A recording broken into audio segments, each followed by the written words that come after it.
Bienvenue à la réalité de la parentalité. Je suis Danielle Baker et aujourd'hui, on va parler d'un autre sujet très important lorsqu'on parle d'un environnement sain et sécuritaire pour les enfants. C'est un sujet qui m'est à cœur, évidemment, dans mon domaine.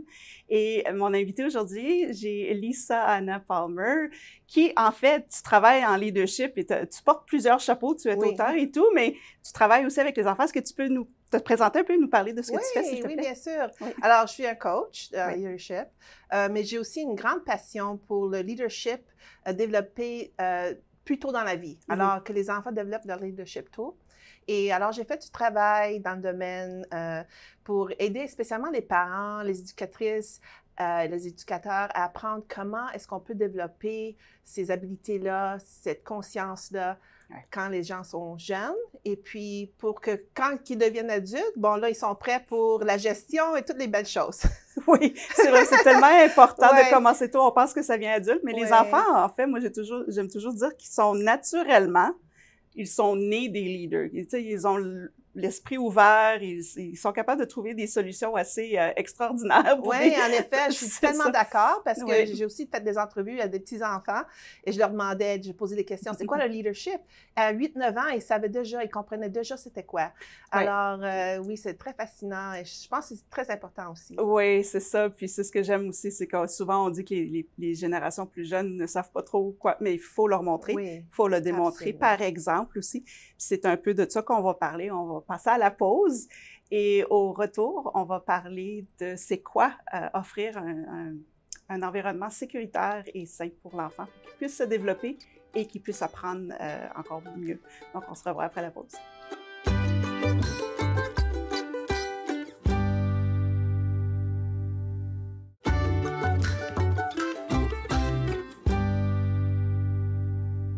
Nous sommes de retour à la réalité de la parentalité avec notre invitée Lisa. On va parler de c'est quoi créer un environnement sain et sécuritaire pour un enfant pour qu'il puisse apprendre mieux, mais aussi pourquoi c'est si important. Donc, évidemment, moi je travaille dans le domaine de la petite enfance, donc c'est Oui. toujours le développement selon Maslow. On a la pyramide de Maslow qui parle vraiment à la base, c'est les besoins naturels, que l'enfant soit bien nourri et tout ça.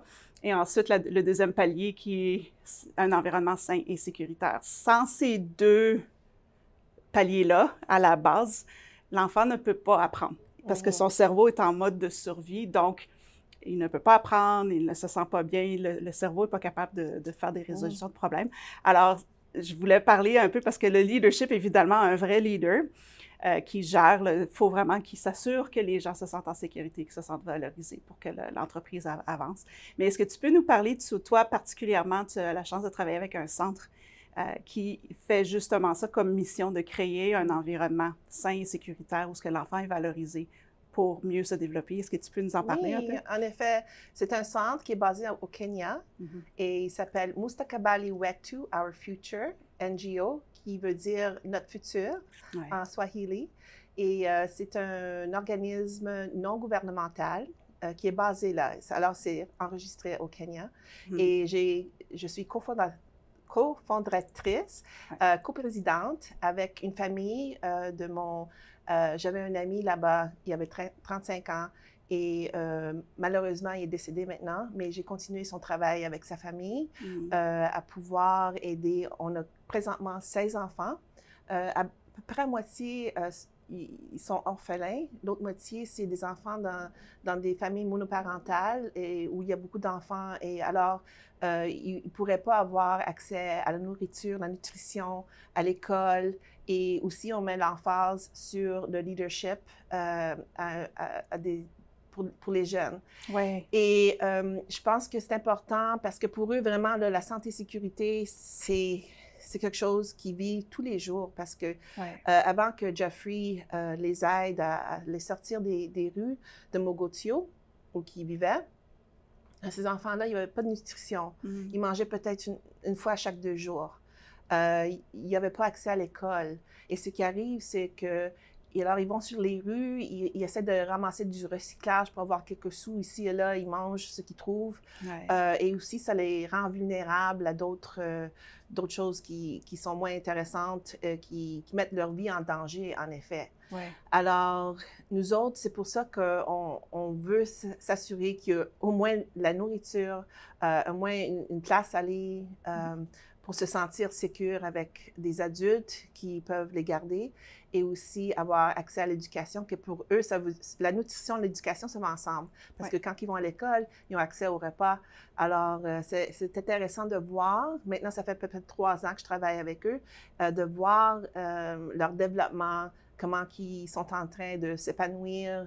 Et je trouve qu'il y a beaucoup de choses intéressantes à apprendre dans ces contextes pour même amener ici à nos enfants. C'est ça, puis je pense que c'est ça le point le plus important, c'est, OK, on parle d'un centre qui est au Kenya, mais c'est des choses qui sont transférables pour ici avec la réalité, parce qu'on vit tous des réalités différentes. Mais avant qu'on passe à ça, est-ce que tu pourrais nous partager un peu les transformations que toi, tu vois chez ces enfants-là, ou même les gens les adultes qui sont là pour les appuyer? Est-ce que tu peux nous parler un peu? Moi, j'ai eu la chance de t'en parler déjà, mais vraiment là, de l'impact que ça a, l'impact positif, puis également en ayant accès à des outils ou des ressources qu'ils n'auraient pas d'habitude. Une des choses que je trouvais les plus intéressantes et vraiment qu'il m'a touchée, c'est que ces enfants avaient des rêves qui étaient semblables aux rêves des enfants ici. Alors même quand il n'y avait pas assez de nourriture, tout ça, mais il y avait quand même la capacité de rêver et un courage qui est vraiment inspirant et ils veulent vraiment penser à un meilleur futur. Alors, ils sont capables de l'imaginer. Et alors, avant que nous autres, on les aide, ben, il n'y avait pas d'espoir à vivre ces rêves-là. C'était juste des rêves. Maintenant, ils ont accès à des ordinateurs qui leur a ouvert le monde. Ils ont accès à des ordinateurs pour apprendre comment utiliser toute la technologie et tout ça. Au début, je demandais à Jeffrey, parce que je l'ai rencontré par vidéo, je disais, est-ce que je peux parler aux enfants? Alors, il parlait avec une petite voix, là, on les entend presque pas, même les plus vieux, parce qu'ils sont entre 4 ans et 20 ans. Même ceux qui avaient comme 17, 18 ans, tu les entendais même pas, soit gars ou fille, c'était pas. Alors, je disais, Jeffrey, apprends-leur à se présenter, à parler d'eux-mêmes. Et alors, ça l'a vraiment, j'ai vu un changement dans leur personnalité, qui sont plus ouverts maintenant. Maintenant, ils prennent le microphone à chaque fois qu'ils ont l'occasion. et je pense que je travaille avec la mère de Jeffrey, Christine, qui est au Kenya. Et elle aussi les encourage. Et ça, je pense que c'est la plus grande transformation de les voir aller, des enfants qui avaient presque pas de voix. Et maintenant, ils se voient comme des leaders. Ils se voient des leaders dans la communauté. Et quand ils pensent à leurs rêves, ils font toujours le lien avec « quand moi je grandis, je vais aider ma communauté de cette façon-ci ». Et on a maintenant 2 enfants qui sont au collège et qui sont en train d'apprendre l'informatique et ils ont hâte de pouvoir apprendre pour qu'ils enseignent aux plus jeunes. Ah, ça, c'est fantastique. C'est pour ça que j'aimerais ça relier justement aux réalités que les familles ont ici, puis le travail que tu fais avec les jeunes leaders. Comment est-ce que tu vois ça ou comment est-ce que cette expérience-là peut changer ton approche, toi, envers le leadership, puis apporter ce que tu peux apporter aux enfants ici? Oui, bien sûr. Alors, et je pense encore là, le lien avec la sécurité, c'est que les enfants se sentent plus sécures quand ils ont un sens du leadership. Parce que là, ils ont une voix, ils voient qu'ils ont quand même la capacité de faire certaines choses, de s'aider eux-mêmes et aussi d'aider les autres. Alors, ça, je pense que une des plus grandes leçons pour les enfants ici, c'est vraiment d'aller les encourager à développer ces capacités-là d'avoir une voix, de pouvoir se présenter, de pouvoir expliquer leur histoire, de pouvoir partager. Alors ça, c'est définitivement quelque chose qui est très important pour aider les jeunes à se développer en des adultes qui sont confiants et qui peuvent se présenter et s'assurer que tout leur support, leur manière de grandir en tant que leader et personne et tout ça. L'autre chose, c'est vraiment de les aider à avoir un changement de perspective. Parce que souvent, quand on pense des enfants dans d'autres pays, on pense ça comme des messages d'avoir presque de la pitié. D'avoir pitié de « oh, pauvres enfants » et tout ça. Alors moi, j'aimerais encourager les parents à vraiment aider les enfants à avoir le courage, la résilience que les enfants dans d'autres pays qui ont la difficulté, qui n'ont pas à manger et tout ça, mais quand même ils ont des rêves.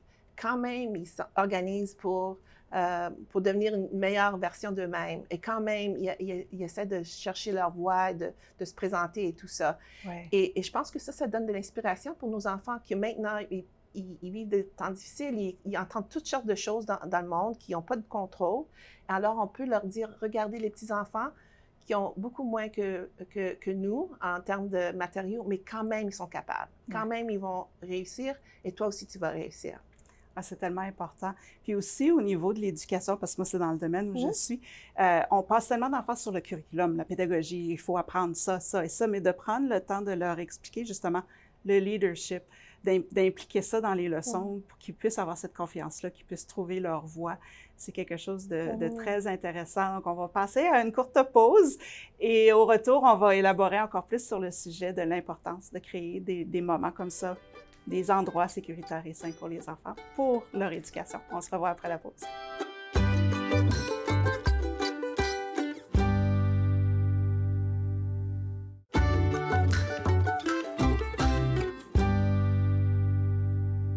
Nous sommes de retour à la réalité de la parentalité avec notre invitée Lisa. Et puis, ce que j'aimerais enseigner, parce que là, on a parlé beaucoup de les réalités ailleurs et comment on peut adresser ça ici.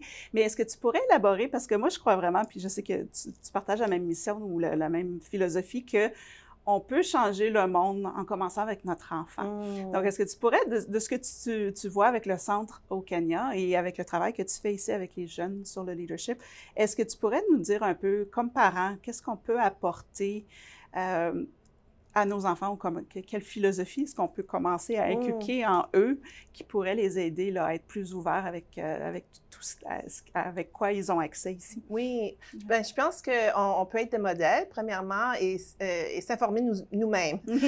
Voir c'est quoi nos perceptions, que peut-être ils ne sont pas alignés avec la réalité, comme par exemple, même au Kenya, les gens, ils vivent comme nous. Il y en a beaucoup de gens, mais dans certains locales rurales, il y a des enfants qui manquent de la nutrition et de l'éducation. C'est la même chose au Canada, par ailleurs. C'est vrai. Tu sais, il y a même des enfants ici qui manquent de la nutrition et tout ça, tous les besoins de base. Alors, il faut, quand on explique aux enfants, on peut faire la parallèle pour leur aider à voir et aussi d'amener le point de vue global et local.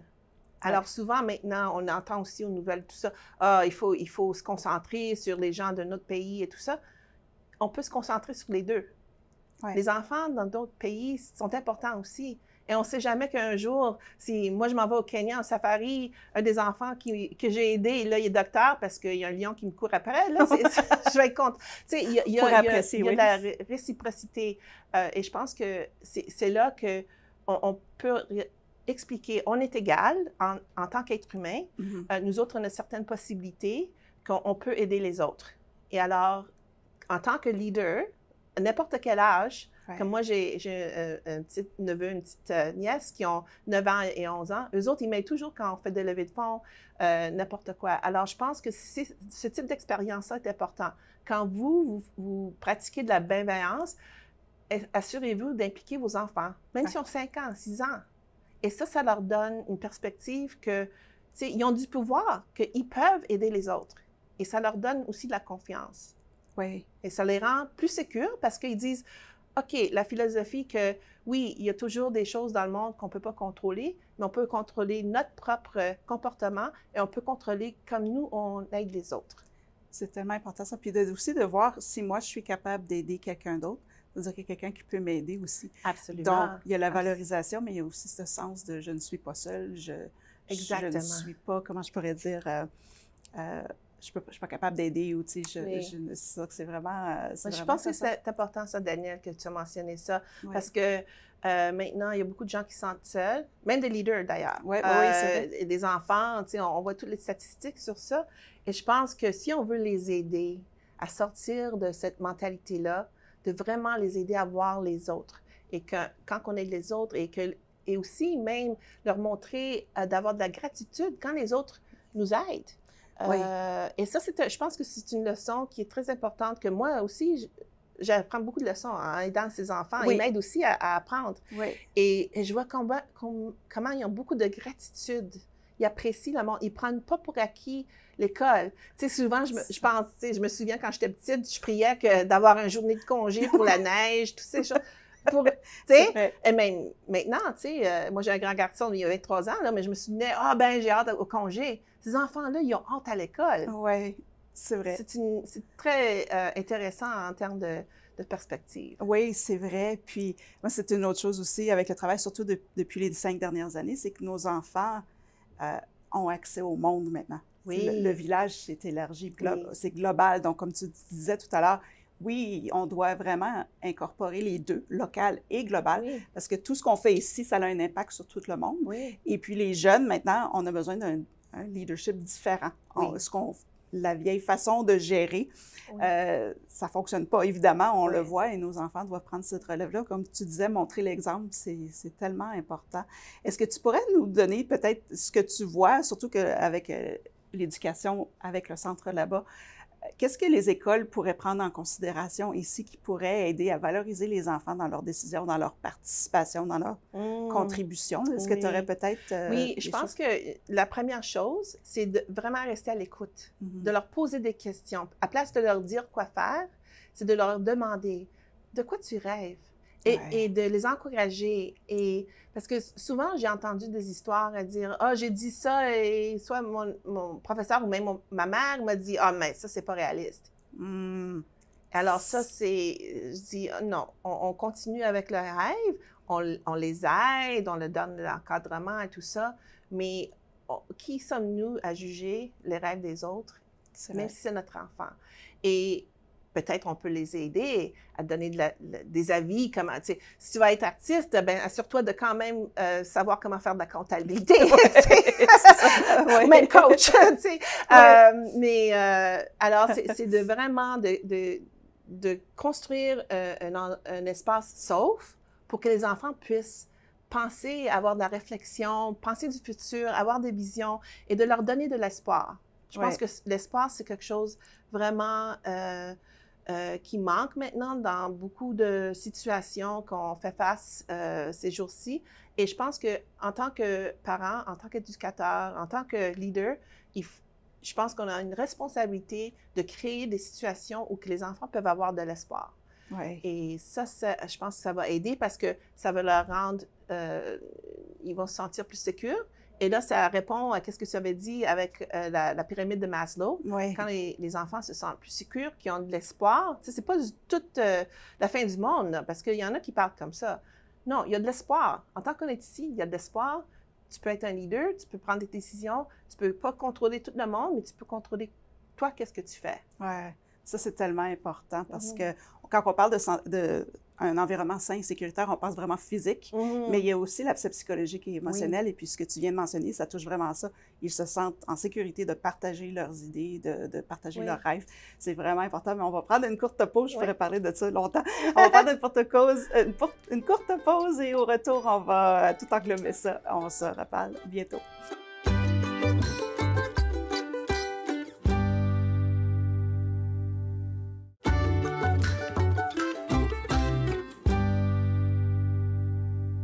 Nous sommes de retour à la réalité de la parentalité avec mon invitée Lisa et j'aimerais, parce que tu vas nous apporter vraiment des bons points au niveau local et global, c'est tellement important, mais j'aimerais adresser, c'est quelque chose qui est un défi pour nous, je pense, c'est comment on montre l'exemple à nos enfants lorsque ça vient des conflits. Parce que là, évidemment, on a des enfants qui vont gérer le monde futur.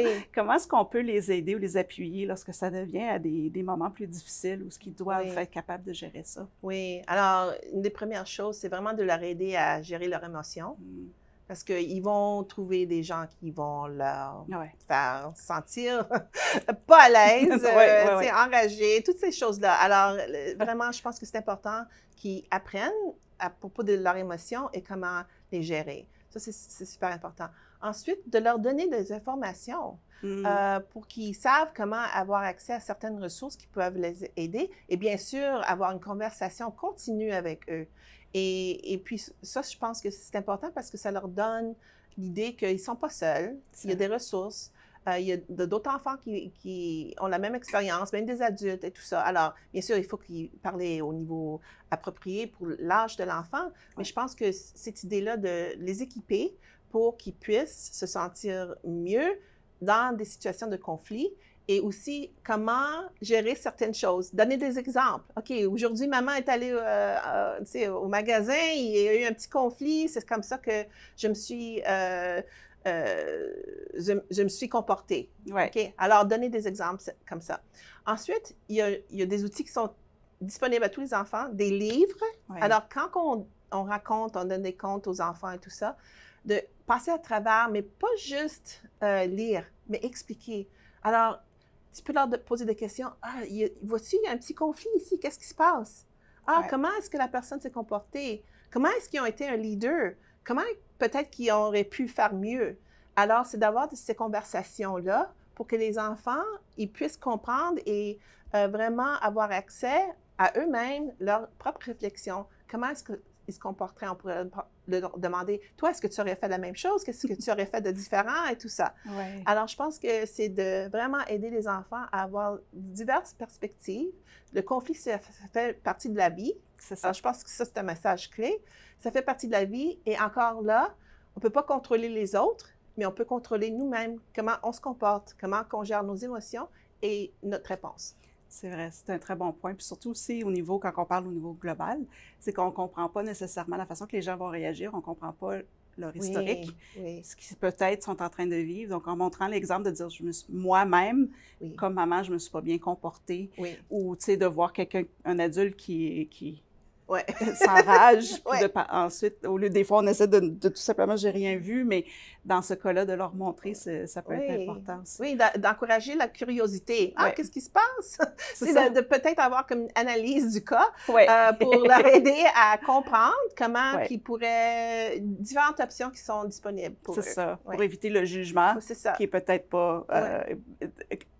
comment je pourrais dire, qui était peut-être pas vraiment ce qui se passe. Donc, merci, j'apprécie beaucoup, tu nous as donné beaucoup de belles recommandations. Est-ce que tu peux partager un peu, avant qu'on quitte, partager de l'information, est-ce les gens pourraient avoir plus d'informations sur le travail que tu fais et aussi pour le centre? Oui, je pense que la chose la plus facile, ce serait de connecter avec moi sur LinkedIn.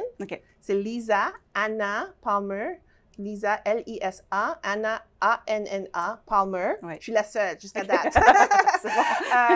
Ou bien aller sur mon site web qui est lightyourleadership.com. Parfait. Et on va mettre toute l'information à l'écran. Je te remercie énormément, Lisa, d'avoir partagé toutes ces informations. Et puis, pour tous ceux qui écoutent, évidemment, vous pouvez toujours aller vous référer à l'information de Lisa. Et à la prochaine.